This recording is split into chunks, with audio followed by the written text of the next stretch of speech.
Alrighty. Give people just a couple more minutes before we jump right into today's topic.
Alrighty. Well, thank you everybody for joining us on today's Chalk Talk, where and welcome to everyone. We gather here every week where teachers, administrators from all across the country come together to share ideas, ask questions, and give each other a little bit of support as we all go through this test prep journey together. Today, I wanted to keep our test prep journey moving a little bit. And throughout January, we've spent a lot of time walking through major milestones of that test prep process together. And let's recap a little bit. So, the first week we in January, we talked about how it's very important to have that baseline data to really implement something that is scalable and sustainable for the teachers as well as the students. The week after that, we talked about how important it is to be able to review this data. And instead of just working off of gut feelings and intuitions, we need our instruction to be guided by actual numbers and figures. And last week, we talked about how to take all of those figures, all of that data, and turn it into something actionable. Really make sure that the teachers have a, a tool or an instructional tool that not only guides their instruction, but makes it easier, more efficient, and just simpler to track all of the students and help them in a more meaningful way. And that kind of brings us to today's conversation where I want to focus a little bit on remediation, how it's important for that remediation to be strategic, how it's really, really important for us to make sure everything is individualized for each of the students so that we're meeting them where they are rather than teaching the entire class the same thing, and making sure that we're using time in the most efficient way possible. Now, this matters for a lot of different reasons, but I took it upon myself to do a little bit of research and really understand from an institutional perspective what this means and why remediation or focused remediation really matters. And the first person that I read about while doing all of this research was John Hattie, and he's a researcher in New Zealand who's worked within the education industry for many years. And he's analyzed over 1,400 different schools and looked at the instructional strategies that are followed in those schools and which of those strategies was most impactful towards student learning. Now, across research, there's a concept called standardized measure of effective size. And this is something that Cohen created, and he created something called D, or another variable that helps us to measure the effect size, or how, let's say we follow one strategy, we say that it has a certain level of effectiveness to achieve a certain growth or some type of goal, and then we compare that standard effectiveness to other different strategies that could be applied. So in this case, John Hattie found that the general effectiveness of a standard strategy within a school can be zero point 0.4. That's the amount of growth that is expected from a student in a given year. But if you use other strategies that have targeted remediation and tutoring, you can see much higher gains. And the difference that he saw was about from zero point 0.4, it exponentially increased to zero point 0.7, which means that it's almost about double the way the students are learning. The expected growth is doubling when you use targeted remediation methods. Now, we also see a similar type of research being done by institutions like RAND. It's a nonpartisan research organization that shows that instruction misaligned to student readiness leads to a lot of wasted instructional time and low learning gains. So the research showed that targeted remediation yielded higher learning gains per instructional hour. So they really focused on digging deep into the per hour value that you're getting, than broad whole class approaches that could be taken. So the broader whole class approaches are good, but per hour that we spend, are we really getting the value that we want?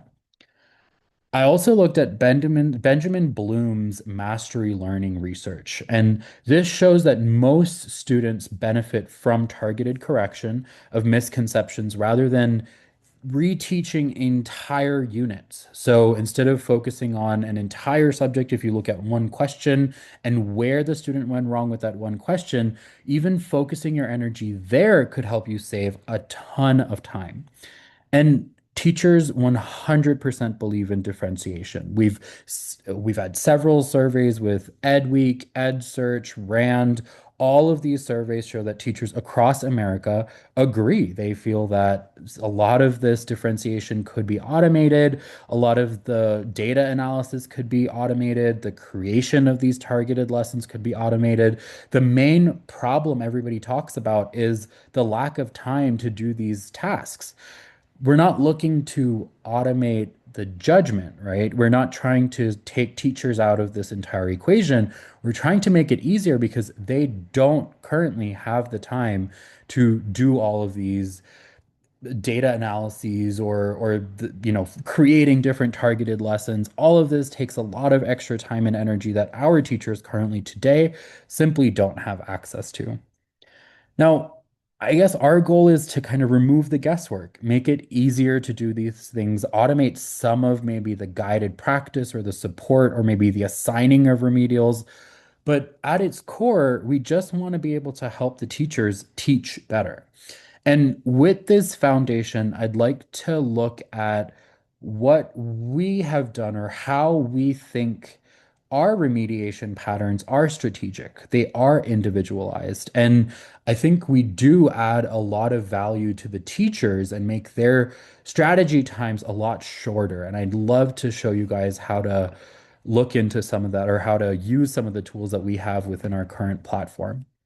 Before I jump into anything, we always have a question segment during Chalk Talk. And I am noticing a couple people in the room. It looks like we don't have any questions in the chat, but at any point in time, if you have a question, if you need anything, let us know. We have our support line on the call as well, so we'd be happy to help in any way possible. Let's take a short 2-minute break, and I'll be back with the demonstration part of today's Chalk Talk.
Alrighty. So today we're talking about remedials, and I want to show you how we've kind of thought through the assigning of remedials after you give your students a baseline test. So right now what we're looking at is our standard teacher portal. This is what a teacher would see when they log in to an IAR grade 4 account that has access to 3 subjects, math, ELA, and science. Now, when I go to my lessons at the very top under assign practice, I will see my table of contents with all of the different lessons that I can assign to my students. Now, let's say I want to assign section 2 of practice test 1 because it looks like unit 1 or section 1 has already been assigned. And we have a little button here called advanced options. When I click on that, I get to see oh, let's give it 1 second. So I want to hit assign.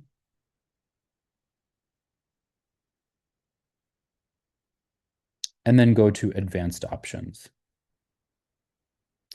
Now here I can let the students retake, show results, independent study, auto grade, but what I want to click on is show more. This remedial method is where I get to decide what the remediation should look like for my students. So if I select basic remediation, it means that the system will not generate any remedial. So this is when a teacher wants complete control. They want to carefully review every student's responses, how well they've done, and manually assign intervention based on what they think is appropriate. This is great for a lot of teachers, especially those who are super, super hands-on and use Lumos more as an instructional tool rather than primarily as a test prep platform. Remedial is basic remediation. So you would look at a student's proficiency on a particular standard, and if it's below the cut score, we would automatically generate 5 additional questions to help the student achieve standard mastery, but we would look at only that particular grade level. So here, a grade 4 student did not do well on a grade 4 concept. They're going to get 5 more questions that address the same standard within grade 4. Sick, and you can adjust this cut score to whatever score you'd like to have it. So let's say I want my students to do very, very well. I can increase that cut score to 80. If I want to be more lenient with my students, I can decrease it to 60 as well. Now, deep remedial is my favorite because it goes down a grade level based on the student's requirement. So let's say if I get below 70%, or I would actually make it a little bit lower for deep remedial. If it's below 60% or 50%, I want to assign an additional 5 questions in the same standard. And if that student doesn't do well in those five, they're going to be assigned an additional 5 questions in the previous grade level by going a level deeper and trying to address some of those conceptual gaps in understanding that the student may have rather than throw more questions at them of the same type, leading to fatigue. Here I can choose the number of questions I want to ask. So if it's just, I can go up to 10 from 1 to 10. And for certain subjects, you'd be also able to go a second grade level deeper. Here we can see it's only 1 grade level. Now I'm going to leave all of these settings we've just set everything. I'm going to leave it as is and then hit assign to the students. Now today I have chosen to be Nathan Isabella, a student in George Smith's grade 4 class. And I'm going to switch over to the student view so that I can show you what that will look like for the student. I'm going to refresh my screen really quick and get started with the Math Illinois practice test.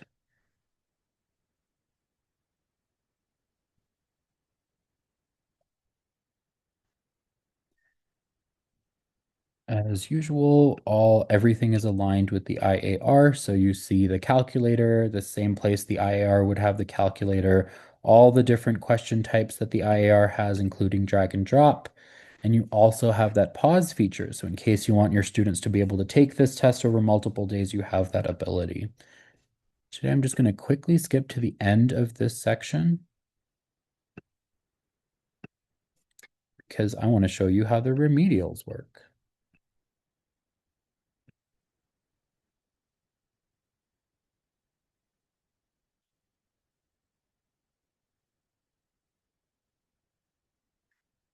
It's going through the skipped questions.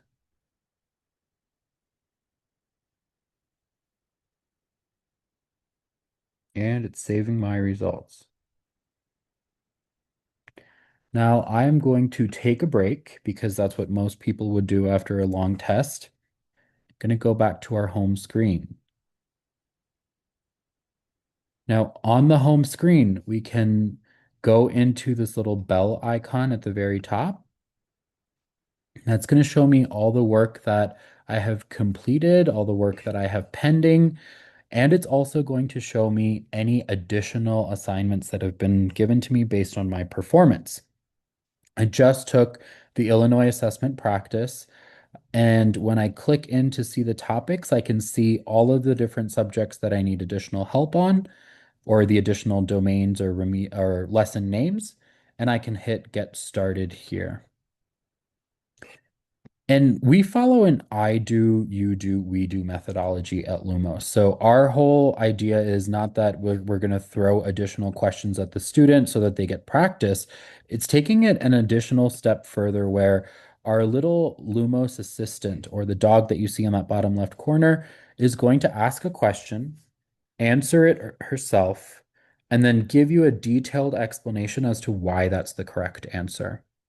Once you go through that I do part of it, where Luma does the question or answers the question herself, you can move on to the you do part, where I get to try 5 additional questions of the same type.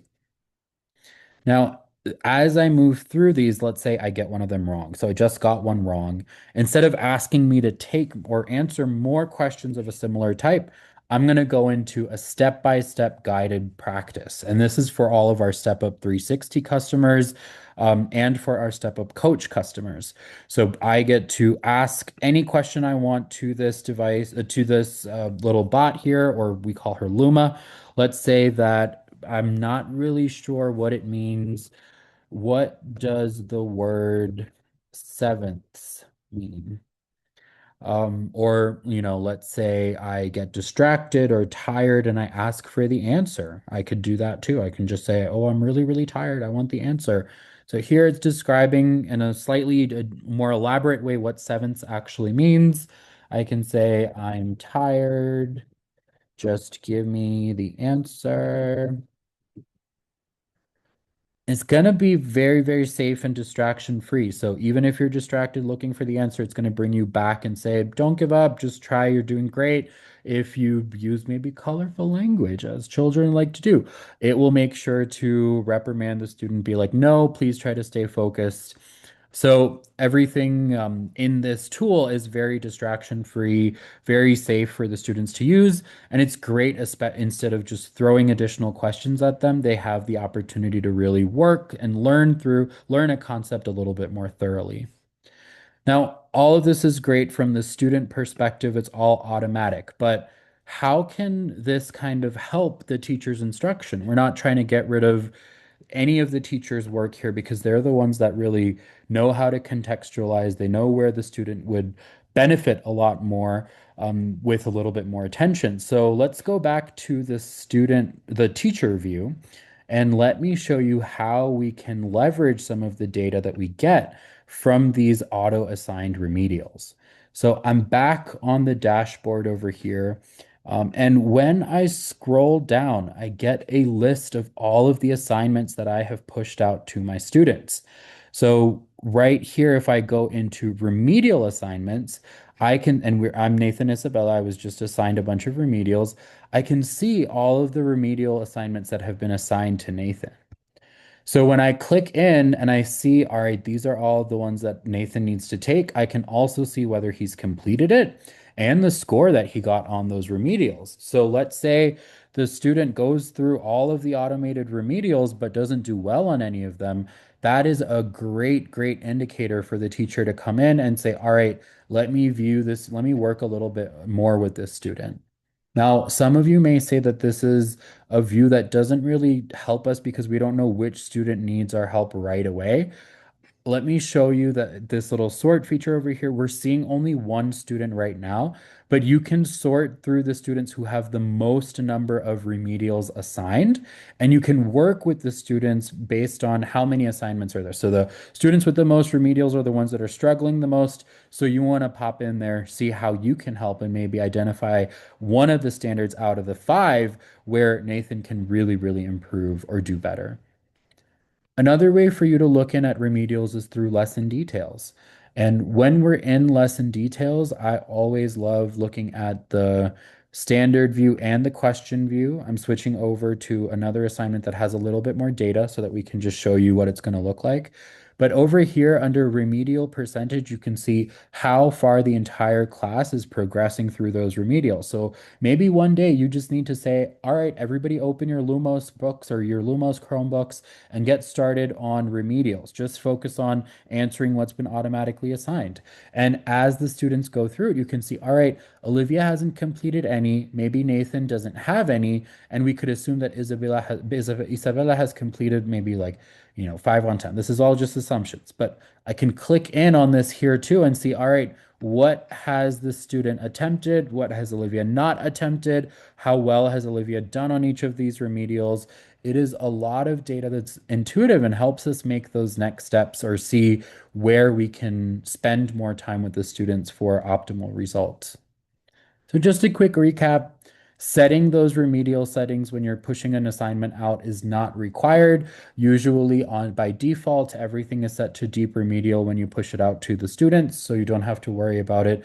But let's say you're a more hands-on teacher who would like to maybe change some of the settings like the cut score on an assignment and make it a little more harder for your students to skip over those remedials, then all you have to do is click on advanced options, scroll down, click on show more, and determine what type of remedial you'd like the students to experience, what the cut score should be, or how hard it should be for them to skip through those remedials. You can select the number of questions they should take, and you can also select the grade level depth based on the subject and availability. Once you're done assigning it, the student will take everything automatically. It is very, very intuitive, and there are two places you can go to review all the data regarding the remedials. One is remedial assignments page on your dashboard, and the other is lesson details and looking at that third column that shows you the remedial status.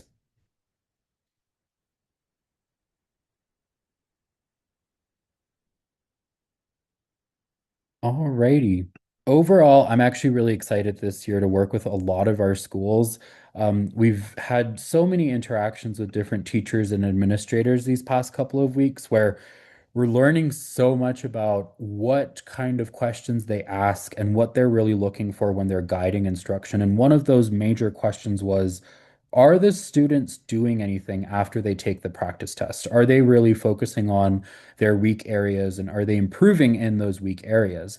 And the last couple of weeks, we've talked about the importance of tracking progress and having data so that you can answer some of those questions. We've showed you how Lumos does track that data, does collect that data, does provide you with reports that manipulate the data to inform you where does the student need help, what can I do to help? And now today we talked about how we automatically assign remedials based on the progress these students have made throughout the year. I'd love to hear your thoughts on how you think we can maybe assign things a little bit better, how we can choose or identify different standards for the students to work on with more nuance, or any thoughts that you may have on remediation overall. Please feel free to share it with us on LinkedIn, YouTube, wherever you can find these videos. We're super, super excited to talk to you guys, and we'd love your ideas to help shape and influence the way that we build our products. But thank you so much for joining us on another session of Chalk Talk. I'm very excited for next week. I hope you join us again. Bye.